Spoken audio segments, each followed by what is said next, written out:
Hello everyone, welcome to Yoga Suit Fitness. This video is on downward facing dog. This is a foundational posture in our vinyasa flow practice. It's worth taking a look at over and over again.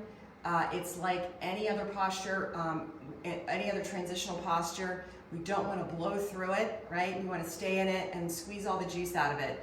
So here it is, downward facing dog with variations and modifications. I'm gonna show you guys that a lot of times when you begin, your wrists get really sore. So I'm gonna pull in a blanket and show you guys how to modify this so that you can build strength slowly. If you practice daily, you'll begin to build the strength, and you just have to get through it. Don't hurt yourself, but don't give up. All right, so here we go. So I'm gonna bring in this blanket because many of us need this to begin. You can also triple roll your mat, but I just want to show this blanket thing. And if you don't have a blanket, then you can triple roll your mat, okay? So here we go. Let me go through the key actions first, and I'm going to go ahead and show you this because why not? So triple roll your mat, and you're going to place your wrist, the base of your wrist on the edge of that mat, so that here you're kind of off the wrist and you're dumping into the knuckle joints of the hands. I'm going to use this Baptiste alignment cueing because it's so good for this posture. So first thing you want to do is come up into the shape. Now your head is going to be hanging and looking between your feet. I'm looking forward because I want to read the alignment cues. So we're going to contract and activate the quadriceps is the first thing.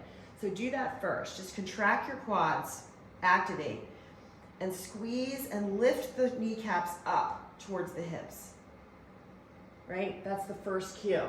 Second cue is press your thigh bones to the back wall, right? So just keep pressing the thigh bones back. Keep lifting the quads up, lifting the kneecaps up. Soften your shoulders, getting ready for that. Okay, come out to plank. Next, pull your hips back and tilt your tailbone up. So in plank and upward facing, we're tucking the tailbone here. We're lifting the tailbone up towards the sky. Lift the tailbone, that pulls the legs up. Quads are contracted, kneecaps rise. Pressing the thighs to the back wall, lift the tailbone up.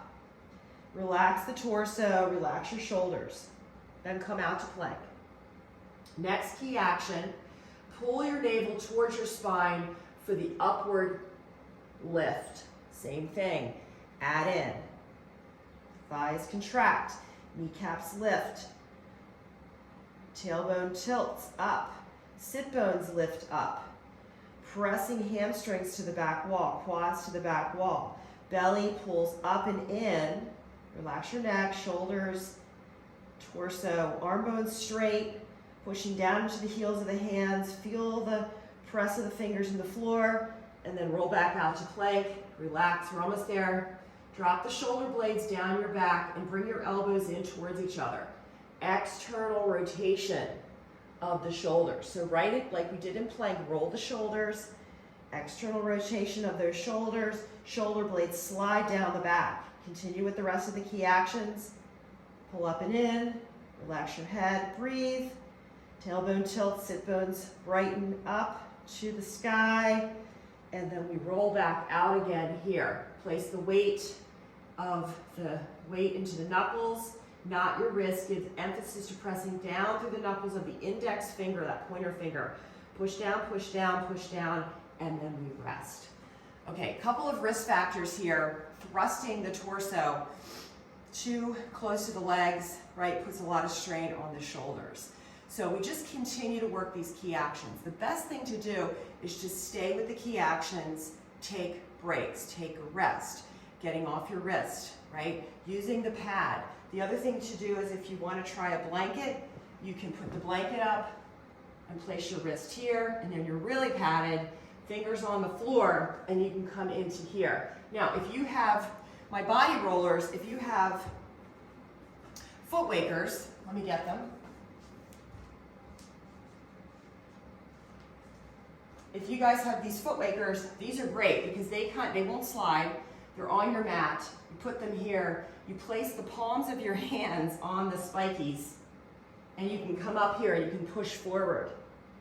And that really lets your shoulders open up and builds that strength without the strain of the wrist. You can build the strength of the body, you can work the key actions from here, and then you can get off your wrists a little bit. Okay, so that might hurt too, but it's a different feeling than the wrist, you know, all the weight being in the wrist. So reach out with questions. Namaste.